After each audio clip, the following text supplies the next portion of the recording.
안녕하세요, 여러분. 오늘은 성경 속에서 예수님의 고난과 섬김의 삶을 가장 생생하게 담아낸 복음서, 바로 마가복음을 아주 쉽고 재미있게 요약해드리는 시간을 가져볼까 합니다. 성경을 처음 접하시는 분들도 오랫동안 읽어오신 분들도 모두 고개를 끄덕이실 만한 핵심 내용들만 쏙쏙 뽑아왔으니 기대하셔도 좋습니다. 오늘 우리는 마가복음이 담고 있는 놀라운 메시지와 그 깊은 의미를 함께 탐험하며 예수님의 발자취를 따라가보는 특별한 여정을 시작할 거예요. 마가복음은 신약 성경에 나오는 4권의 복음서 중 하나예요. 그런데 이 마가복음이 다른 복음서들과는 좀 다른 특별한 매력이 있다는 거 아시나요? 마치 잘 만든 다큐멘터리처럼 예수님의 삶과 사역을 아주 간결하고 역동적으로 그려낸다는 점이에요. 즉시 곧 같은 단어들이 정말 많이 등장해서 읽다 보면 마치 예수님의 사역 현장에 함께 있는 것 같은 긴박감과 생생함이 느껴진답니다. 정말 놀랍지 않나요? 이러한 역동적인 서술 방식은 독자들이 예수님의 사역에 몰입하게 만들고 그분의 급박한 일정과 열정적인 사명을 생생하게 전달하는 데 큰 역할을 합니다. 마가복음은 다른 복음서들에 비해 내용이 짧고 간결하지만 그 어떤 복음서보다도 강렬한 인상을 남기죠. 이 복음서가 예수님을 어떻게 강조하는지도 주목할 만해요. 마가복음은 예수님을 고난받는 하나님의 아들로 표현하고 있습니다. 십자가에서 고난받고 죽으심을 통해 우리를 구원하시는 메시아의 모습을 아주 강하게 부각하고 있죠. 여기서 중요한 것은 마가복음이 예수님의 신성뿐만 아니라 그분의 인간적인 면모를 매우 솔직하게 드러낸다는 점입니다. 예수님께서 분노하시고 연민을 느끼시고 때로는 놀라시는 모습까지 인간적인 감정들을 아주 솔직하게 묘사하고 있어요. 예를 들어 제자들의 불신앙에 대한 예수님의 답답함이나 병든 자들을 향한 깊은 연민, 그리고 다가올 고난을 앞두고 겟세마네 동산에서 드린 고뇌의 찬기도 등은 예수님께서 단순한 신이 아니라 우리와 똑같은 감정을 느끼시는 분임을 보여줍니다. 이런 모습들이 오히려 예수님을 더 가깝게 느끼게 하고 그분의 사랑과 희생을 더 깊이 이해하게 만든답니다. 예수님의 고뇌와 아픔, 그리고 인간적인 한계 속에서도 하나님의 뜻을 이루기 위해 묵묵히 나아가시는 모습은 오늘날 우리에게도 큰 울림을 주며 진정한 제자도가 무엇인지 생각하게 합니다. 그럼 이 중요한 마가복음은 언제 누구를 위해 기록되었을까요? 학자들은 대략 주 55년에서 59년경에 기록되었을 것으로 추정하고 있습니다. 이는 신약 성경의 복음서들 중에서도 가장 먼저 기록된 복음서 중 하나로 여겨져요. 그만큼 초기 기독교 공동체에 큰 영향을 미쳤음을 짐작할 수 있습니다. 저자는 마가라는 인물로 알려져 있어요. 이 마가는 사도 베드로의 동역자이자 영적인 아들이었습니다. 베드로 사도에게서 예수님의 생생한 가르침과 사건들을 직접 듣고 기록했다니 정말 놀라운 특권이죠. 베드로가 로마에서 복음을 전할 때 마가가 그의 통역자 역할을 했다는 이야기도 전해져 오는데 아마 이때 베드로가 전한 예수님의 이야기들을 마가가 꼼꼼히 기록하여 복음서로 엮었을 겁니다. 그래서 마가복음은 베드로의 시각과 증언이 강하게 반영되어 있다고 평가되기도 합니다. 그리고 마가복음은 주로 로마인과 이방인들을 대상으로 쓰였습니다. 당시 로마 제국 아래에서 고난받던 이방인 기독교인들에게 예수님의 고난과 승리를 통해 희망과 용기를 주기 위함이었죠. 이전에 복음을 듣고 믿었던 그리스도인들의 믿음을 더 굳건하게 해주려는 목적도 있었다고 합니다. 예수님이야말로 진정한 메시아이며 그분의 고난과 죽음이 헛되지 않았음을 증명함으로써 박해 속에서도 흔들리지 않는 믿음을 갖도록 격려한 것이죠. 이제 마가복음의 핵심 내용을 세 부분으로 나누어 살펴볼까요? 마치 한 편의 드라마처럼 서론, 본론, 결론이 명확하게 나뉘어 있답니다. 각 부분은 예수님의 사역 여정을 따라가며 그분의 정체성과 사명을 점진적으로 드러냅니다. 자, 그럼 첫 번째 막을 올려볼까요? 첫 번째 부분은 예수님의 사역이 시작되는 장면입니다. 1장 1절부터 8장 26절까지의 내용인데요. 하나님의 아들 예수 그리스도의 복음의 시작이라는 장엄한 선포로 시작됩니다. 이 선포는 앞으로 펼쳐질 이야기가 단순히 한 인간의 이야기가 아니라 하나님의 아들에 대한 이야기임을 분명히 합니다. 이어서 세례 요한이 광야에서 회개의 세례를 베풀며 예수님의 길을 예비하고 마침내 예수님께 세례를 베푸는 장면으로 이어집니다. 예수님께서 요단강에서 세례를 받으실 때 하늘이 열리고 성령이 비둘기같이 내려오며 너는 내 사랑하는 아들이라 내가 너를 기뻐하노라는 하나님의 음성이 들려옵니다. 이 장면은 예수님의 메시아적 정체성을 공적으로 확증하는 중요한 사건이죠. 세례 후 예수님께서는 광야에서 사탄에게 시험을 받으시고 이 시험을 이기신 후 본격적인 공생의 사역을 시작하십니다. 예수님께서는 갈릴리 지역을 중심으로 제자들을 부르시고 놀라운 기적들을 행하십니다. 베드로, 안드레, 야고보, 요한 같은 평범한 어부들을 부르셔서 나를 따라오라. 내가 너희로 사람을 낚는 어부가 되게 하리라고 말씀하시죠. 이들은 예수님의 부르심에 즉시 모든 것을 버리고 예수님을 따릅니다. 이는 마가복음의 즉시라는 표현처럼 예수님의 부르심에 대한 즉각적인 순종을 강조하는 부분입니다. 예수님께서는 가시는 곳마다 하나님의 능력과 사랑을 증거하셨습니다. 귀신 들린 자들을 자유롭게 하고 문둥병자, 중풍병자, 눈먼 자, 못 걷는 자 등 수많은 병든 자들을 치유하셨습니다. 심지어 죽은 자를 살리시는 기적까지 행하셨죠. 5,000명을 먹이시고 바다 위를 걸으시는 등 자연 만물까지도 통제하시는 능력을 보여주셨습니다. 이러한 기적들은 예수님께서 단순한 선지자가 아니라 하나님의 아들이시며 하나님의 나라가 이미 이 땅에 도래했음을 강력하게 선포하는 증거였습니다. 기적들을 통해 예수님의 신성과 권위가 분명하게 드러나죠. 하지만 이 시기에 바리새인들과 서기관들은 끊임없이 예수님을 대적하고 비난합니다. 예수님께서 안식일에 병자를 고치시거나 셀이나 죄인들과 함께 식사하시는 것에 대해 트집을 잡고 심지어는 귀신의 왕 바알세불의 힘을 빌려 귀신을 쫓아낸다고 비난하기도 했습니다. 이러한 대적과 비난에도 불구하고 예수님은 굴하지 않고 가르치고 치유하시면서 하나님의 나라가 이미 우리 가운데 임했음을 선포하셨습니다. 예수님의 가르침은 비유를 통해 전달되는 경우가 많았는데 이는 듣는 자들에게는 이해의 문을 열어주지만 마음이 완악한 자들에게는 그 의미를 깨닫지 못하게 하는 양면적인 특성을 가녔습니다. 이 시기에는 예수님의 놀라운 능력과 권위가 주로 드러나며 많은 사람들이 예수님을 따르게 됩니다. 이처럼 마가복음의 첫 부분은 예수님의 공생의 사역의 화려한 시작과 그분의 강력한 권능을 생생하게 보여줍니다. 예수님은 병든 자를 고치고 귀신을 쫓아내며 하나님의 나라의 도래를 선포함으로써 많은 사람들에게 희망을 주셨습니다. 두 번째 부분은 예수님께서 예루살렘으로 향하는 여정입니다. 8장 27절부터 10장 52절까지의 내용인데요. 이 부분에서 아주 중요한 전환점이 되는 사건이 하나 발생합니다. 바로 베드로의 신앙 고백입니다. 예수님께서 제자들에게 너희는 나를 누구라 하느냐?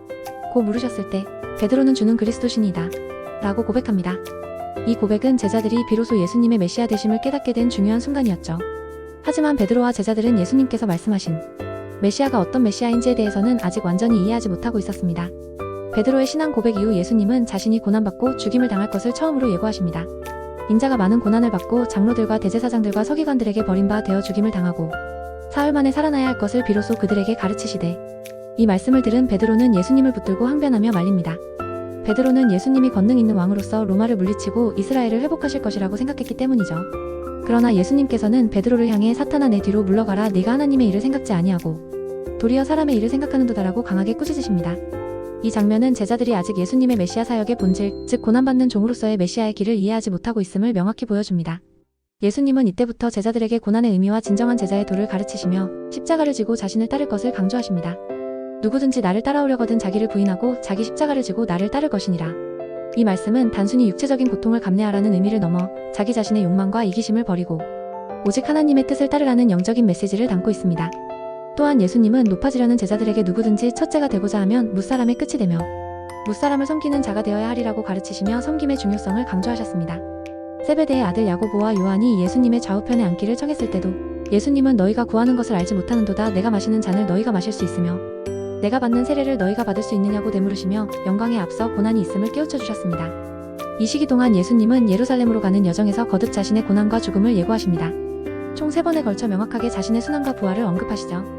이러한 예고는 제자들에게 큰 혼란과 두려움을 안겨주었지만 동시에 그들로 하여금 예수님의 메시아적 사역의 본질에 대해 깊이 숙고하게 만들었습니다. 또한 이 여정 가운데 맹인 바디메오를 고치시는 사건은 매우 상징적입니다. 바디메오는 눈을 뜨게 되어 예수님을 따르는데 이는 육체적인 눈뿐만 아니라 영적인 눈을 떠서 예수님을 진정으로 알아보는 제자들의 모습을 상징합니다. 마가복음의 이 두 번째 부분은 예수님의 고난 예고를 중심으로 제자들에게 진정한 메시아와 제자의 삶에 대해 가르치시는 과정을 심도 있게 다룹니다. 고난받는 메시아를 따르는 길은 세상적인 영광과는 다른 자기 희생과 섬김의 길임을 분명히 보여주는 것이죠. 이처럼 예수님께서는 제자들에게 진정한 믿음과 제자의 도리를 깨우쳐 주시며 다가올 고난에 대비하도록 준비시키셨습니다. 이 여정은 단순한 지리적 이동이 아니라 예수님께서 짊어지실 십자가를 향한 신성한 발걸음이자 제자들이 믿음의 본질을 깨닫는 영적 성장 과정이었습니다. 마지막 세 번째 부분은 예수님의 예루살렘 사역과 죽음 그리고 부활에 대한 내용입니다. 11장 1절부터 16장 20절까지로 마가복음의 절정에 해당합니다.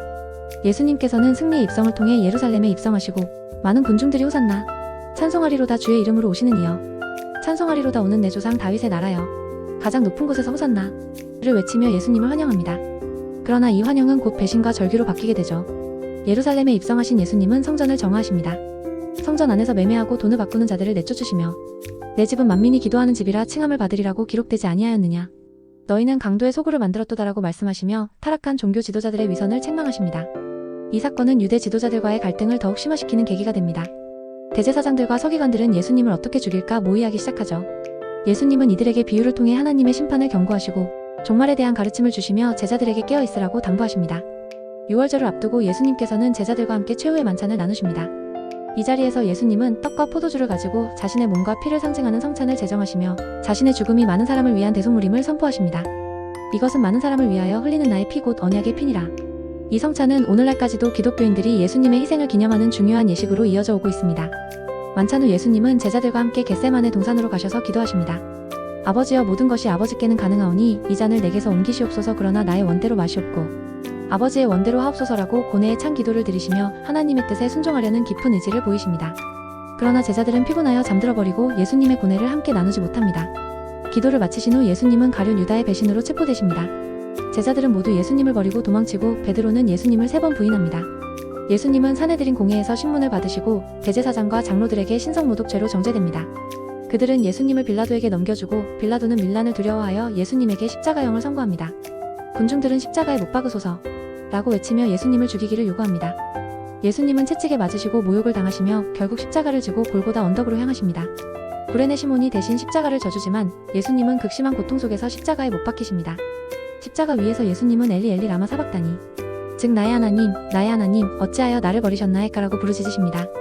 이 외침은 단순한 절규가 아니라 인류의 죄를 대신 짊어지신 예수님의 깊은 고통과 하나님과의 단절을 나타내는 처절한 외침입니다. 마침내 예수님은 다 이루었다고 말씀하시며 운명하십니다. 예수님께서 죽으시는 순간 성전 휘장이 위로부터 아래로 찢어지고 백부장은 이 사람은 진실로 하나님의 아들이었도다 라고 고백합니다. 이 고백은 마가복음 전체의 핵심 메시지를 요약하는 듯합니다. 예수님은 아리마대 요셉의 무덤에 묻히시지만 사흘 만에 죽음을 이기시고 부활하십니다. 빈 무덤을 발견한 여인들은 천사로부터 예수님의 부활 소식을 듣고 제자들에게 이 소식을 전하라는 명령을 받습니다. 부활하신 예수님은 제자들에게 나타나시고 그들에게 복음을 전파하라는 사명을 주십니다. 너희는 온 천하에 다니며 만민에게 복음을 전파하라. 이 말씀은 마가복음의 대위임령으로 제자들이 예수님의 증인이 되어 땅끝까지 복음을 전해야 할 사명을 부여받았음을 의미합니다. 마가복음은 16장 8절에서 여자들이 몹시 놀라 떨며 나와 무덤에서 도망하고 무서워하여 아무에게 아무 말도 하지 못하더라는 내용으로 끝나는 초기 사본들이 있습니다. 이는 독자들이 예수님의 부활 소식을 듣고 어떻게 반응할 것인가에 대한 열린 결말을 제시하며 독자들로 하여금 직접 복음의 증인이 되도록 도전하는 의도를 담고 있다고 해석되기도 합니다.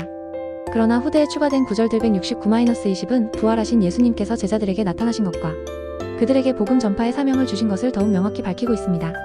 이 추가된 구절들은 복음서의 완결성을 더해주고 예수님의 부활과 승천, 그리고 제자들을 통한 복음의 확장을 강조하며 마가복음을 마무리합니다.